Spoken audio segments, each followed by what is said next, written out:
الأيام وقال السلام عليك يا فاطمة فقلت عليك السلام قال إني عاجزت بك فقلت له أعوذ بالله يا عباد من الكفر قال يا فاطمة ائتني بالكساء اليمان فغطني به فعاتيت بالكساء اليمان فغطيت به وصرت أنظر إليه وإذا وجهه يتلوه كأنه البدر في ليلة التمام والقمر.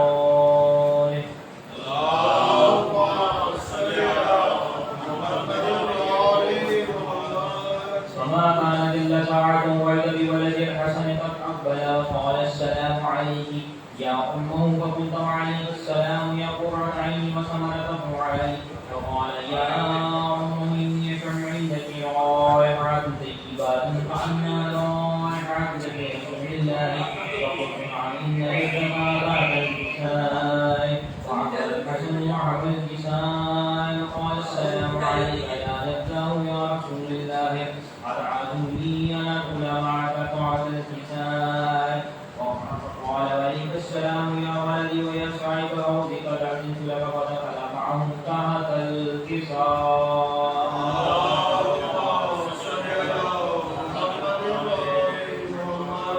فما كانت إلا ساعة وعد بولد الحسين قد أقبل وقال السلام عليك يا أمه فقلت وعليك السلام يا ولدي ويا قرة عيني وثمرة فؤادي فقال لي يا أمه إني أشم عندك رائحة طيبات كأنها رائحة رسول الله فقلت نعم إن لك رائحة تحت الكساء ولم حسين على الكساء وقال السلام عليك يا لك والسلام عليك يا من اختاره الله وجعله لي أن أدخل معكما تحت الكساء فقال وعليك السلام يا ولدي ويا شافع أمتك قد أذنت لك فدخل معهما تحت الكساء.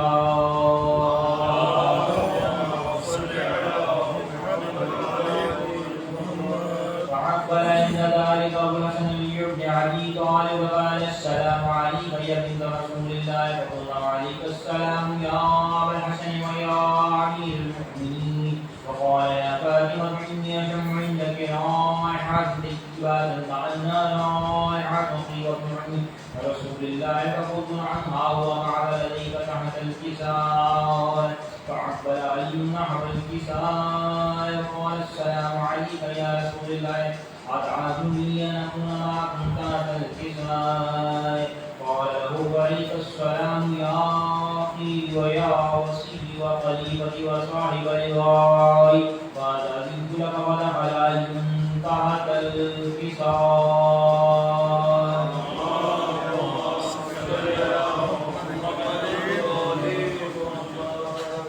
ثم عاتيت معه الكساء وقلت السلام عليك يا أبا يا رسول الله تعالوا لي أن أكون معكم تحت الكساء قال وعليك السلام يا بنتي ويا بالعكس قد أذنت لك ودخلت تحت الكساء.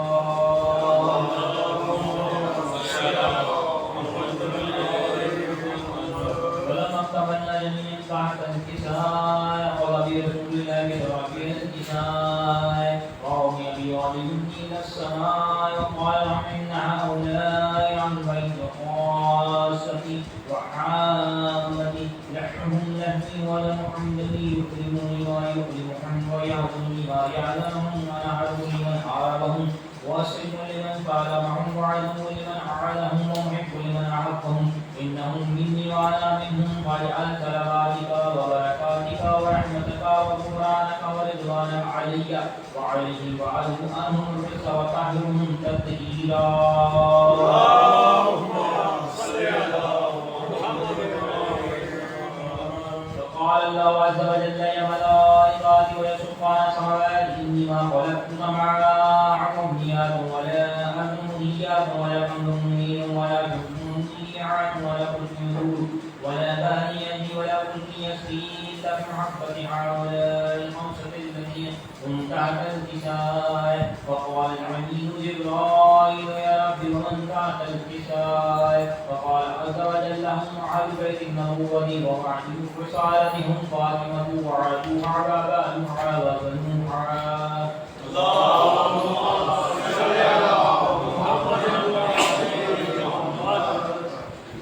فقال جبرائيل يا رب أعطاكم لي أن عبد إلى الأرض ليكون معهم صوتا.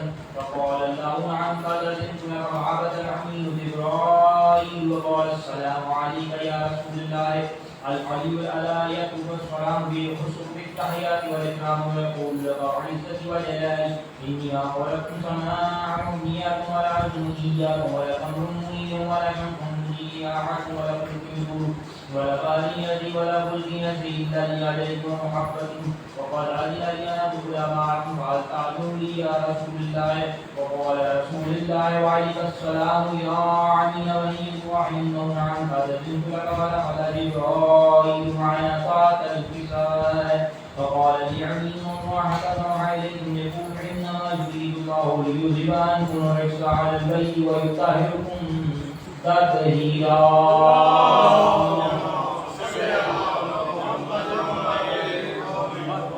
فقال علي اليدي يا رسول الله يخبرني ويجلسنا على تحت الكساء من الفرج عند الله. فقال النبي صلى الله عليه وآله والذي بعثني بالحق نبي واستفاني بالرسالة نبي وما نذر خبرنا هذا في محفل في أهل الأرض وفي حين عن شجاعتنا ومحبنا إلا ونزلت عليهم الرحمة وعفت بهم الملائكة واستغفر لهم إلى أن يتفرقوا. فقال علي عليه السلام بنا والله هدنا وفعل شيعاتنا ورب الكعبة. فقال علي رسول الله صلى الله عليه وآله يا علي والذي بعثني بالحق نبي واستفاني بالرسالة نبي ما ذكر خبرنا عاد في محفل محافل أهل الأرض وفيه جمع من شيعاتنا ومحبنا وفيه من محموما إلا وفعل الله همه ولا محموما إلا وكشف الله همه ولا حاجة إلا وقضي الله حاجته. فقال علي عليه السلام ممكن والله كنا وسعدنا وكذلك شيعاتنا فعلوا واسعدوا الدنيا والآخرة برب الكعبة.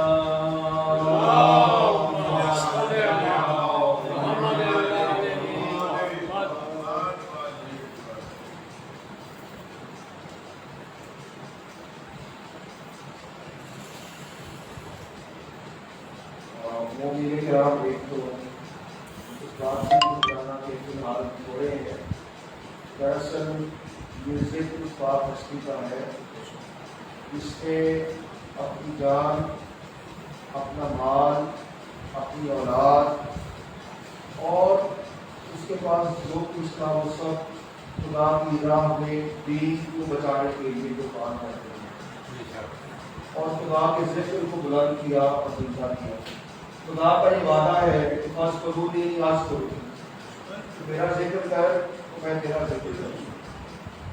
اب خدا نے اس ذکر کا ذمہ لیا ہے لہٰذا اس ذکر میں خدا خود شریک ہے. اس کے ملائکہ ہمارے ساتھ شریک ہیں. انبیاء معاصر وہ شریک ہیں. ہم آنے میں دیر کرتے ہیں وہ دیر نہیں کرتے. جب عرش عذاب دل چاہتا ہے تو وہ آ جاتے ہیں. اب یہ تو ہے کہ ہماری قسمت کہ ہم اتنا وقت ان نفوس قدسیہ کے ساتھ ان پاک ہستی پر گزارنا چاہتے ہیں.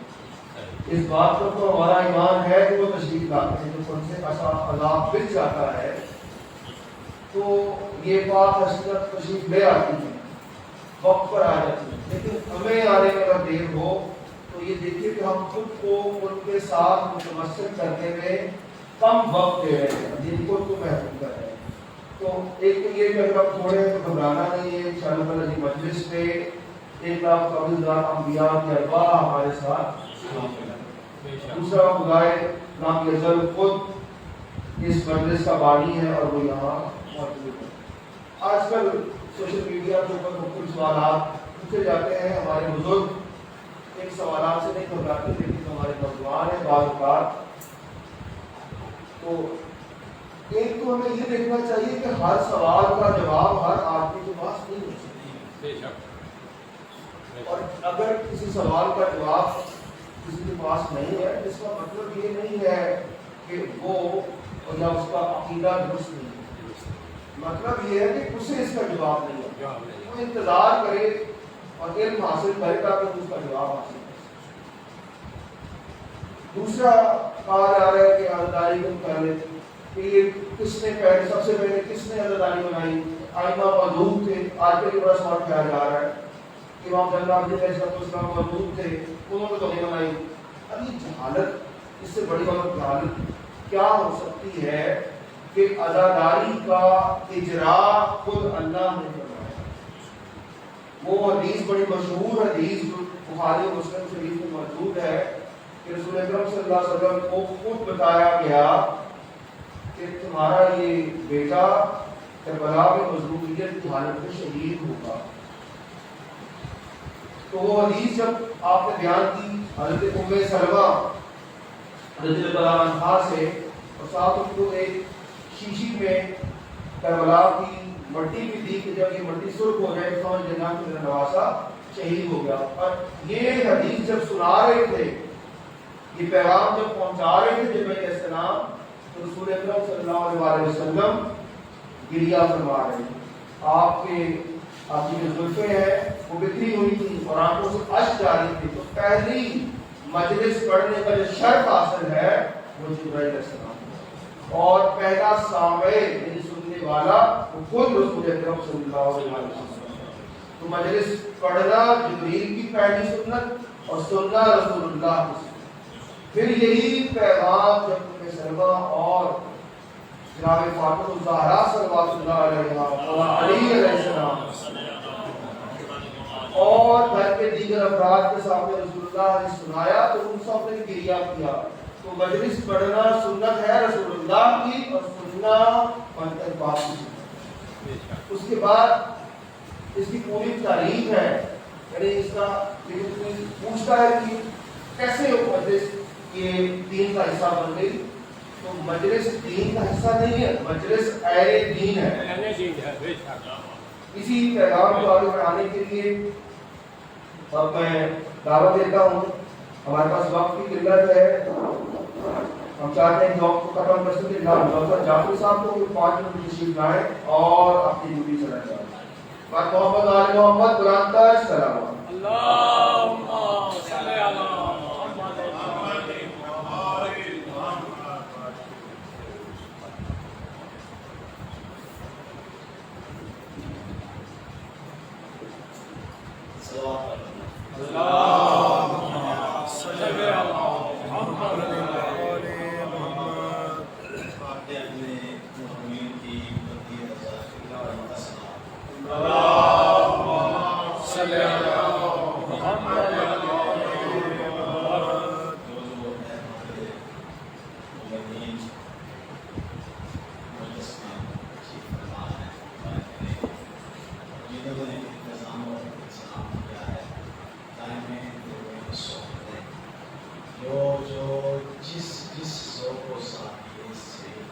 اس مجلس میں شریک ہوا ہے، ان سب کی توفیقات میں اضافے کے لیے بلند تصویر اللہم صلی علی محمد وعلی محمد۔ وہ ایک تو بہت بڑی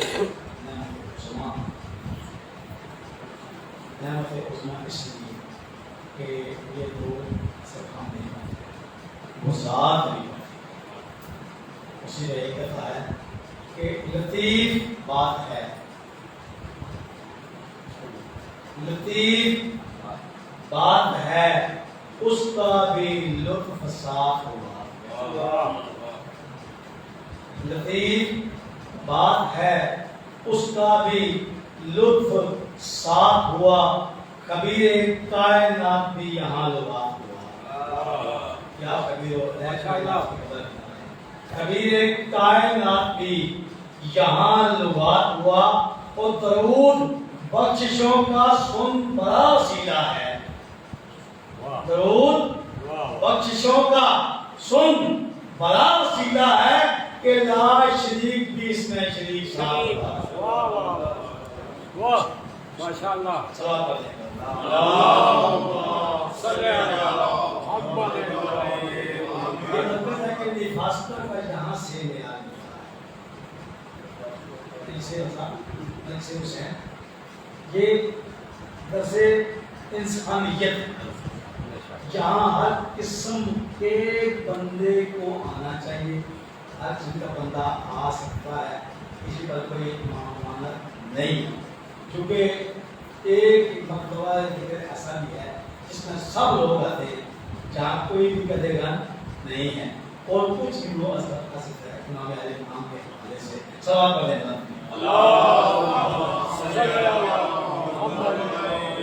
نفاستوں کا یہاں سے معیار ملتا ہے، نفاستوں کا یہاں سے معیار ملتا ہے، ہدایتوں کے یہاں پر چراغ جلتے ہیں، ہدایتوں کے یہاں پر چراغ جلتے ہیں، بنا بلائے یہاں کوئی آ نہیں سکتا، بنا بلائے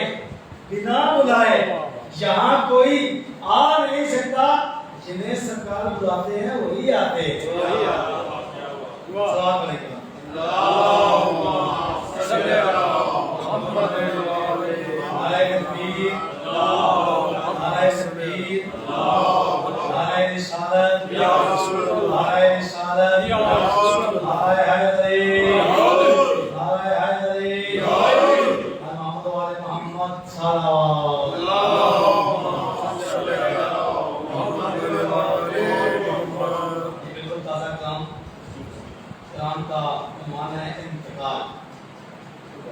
انتقال کب ہوتا ہے؟ جب دو مالک موجود ہوں تو زمین کا انتقال ہوتا ہے، اس مالک سے اس مالک میں زمین منتقل ہو جاتی ہے، اور دوسرا انتقال مومن مرتا نہیں، وہ انتقال کرتا ہے، منتقل ہوتا ہے۔ بس اس انتقال کو میں نے سکن وری کے حوالے سے تحریر کیا ہے، تو آپ کی توجہ کا تعلق کہ سکن وری میں ادب کا خیال ہوتا ہے، سکن وری میں ادب کا خیال ہوتا ہے، میری تحریر میں ان کا کمال ہوتا ہے، میری تحریر میں ان کا کمال ہوتا ہے، ولائے حیدر کرار عین واجب ہے، ولائے حیدر کرار ثواب پر نکلتے ہیں۔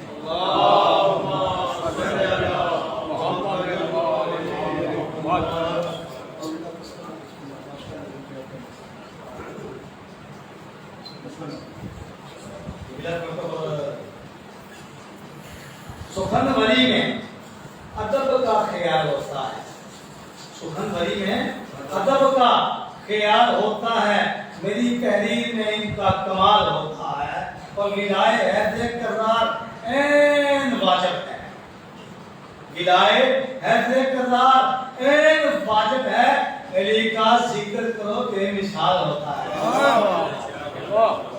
اور علی کی صدا اوج کی بلندی ہے، علی کی صدا اوج کی بلندی ہے، سخی شہباز مودت میں لال ہوتا ہے، اور گلے زارا ہے نبی کیوں سلام کرتے ہیں، گلے زارا ہے نبی کیوں سلام کرتے ہیں، دفاعوں سیدہ اللہ بھی زار ہوتا ہے، دفاعوں سیدہ اللہ بھی زار ہوتا ہے، اور پورے صراط ہی ایک مرحلہ مشکل ہے، پورے صراط ہی ایک مرحلہ مشکل ہے، ولا کا وزن ہی مشکل میں ڈال ہوتا ہے، ولا کا وزن ہی مشکل میں ڈال ہوتا ہے، اور علی کا ذکر حلالی کے سوا کون کرے،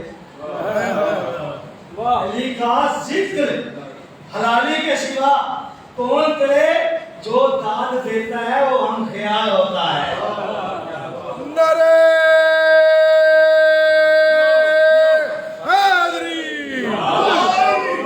علی کا ذکر حلالی کے سوا کون کرے، جو داد دیتا ہے وہ ہم خیال ہوتا ہے، اور ہمارے پاس ولایت کی بڑی دولت ہے، ہمارے پاس ولایت کی بڑی دولت ہے، اور کسی کے پاس کہاں اتنا مال ہوتا ہے، کسی کے پاس کہاں اتنا مال ہوتا ہے، اور تشیع آج تک جواب دیتے آئے ہیں، ہمارا کب کہاں کوئی سوال ہوتا ہے، اور مظفر جعفری آب حیات ہے ان کا ذکر، بے شک جاتی بے شک آب حیات ہے ان کا ذکر، ہمارا مرتا نہیں انتقال ہوتا ہے۔ ہائے ہائے اور آپ نے اس طرح کہ تبرہ ڈال دو سارا کے ہر ایک دشمن پر، تبرہ ڈال دو سارا کے ہر ایک دشمن پر، تو دسترخوان کا لقمہ حلال ہوتا ہے۔ ماشاء اللہ ماشاء اللہ۔ اللہ کا امید اب میں ملکوں سدرا ضلع کلکائی صاحب سے جو سننا ہے اور قرآن کے چلے گئے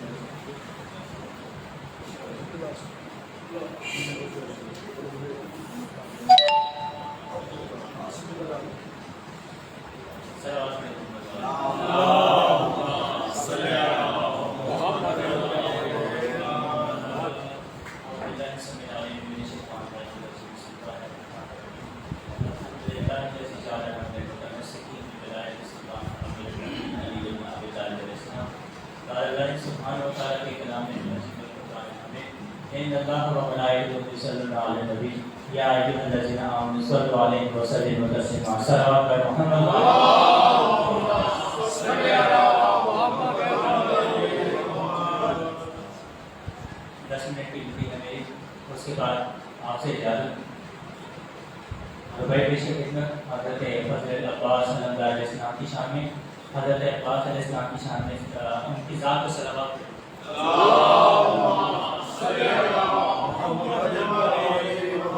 عباس کی نگاہ میں ایسا جلال ہے،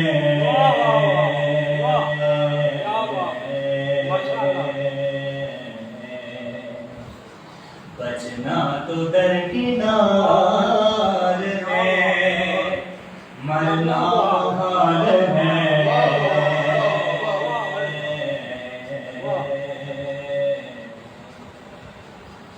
اور نظروں سے کھینچ لیتا ہے بدن سے روح کو، نظروں سے کھینچ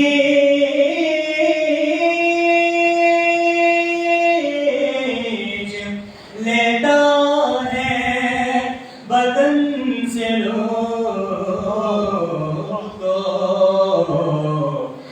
ہاشمی جوان حیدر کا لال ہے،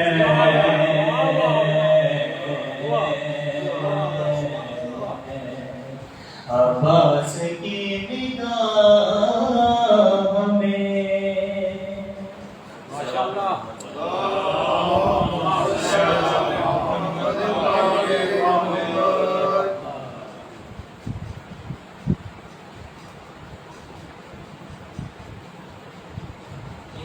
آدم نہیں آدمی جانتا ہے کہ نہ آدم نہیں آدمی جانتا ہے۔ اگر پہلا مصرع سمجھ گئے تو دوسرا خود سمجھ جائیں کہ نہ آدم نہیں آدمی جانتا ہے، اور علی کی حقیقت علی آدم نہیں آدمی جانتا ہے۔ اور کہاں سے ہے آنا کہاں در بنے گا، کہاں سے ہے آنا کہاں در بنے گا، کہاں سے ہے آنا کہاں در بنے گا، جو مالک ہے گھر کا وہی جانتا ہے، آدم نہیں آدمی جانتا ہے۔ اور جو نجف کی زیارت کر چکے ہیں میں ان کے حوالے سے، اور مولا ہمیں بھی وہ زیارت نصیب فرمائے کہ نجف کا جو زائر ہے گمنام کب ہے، نجف کا جو زائر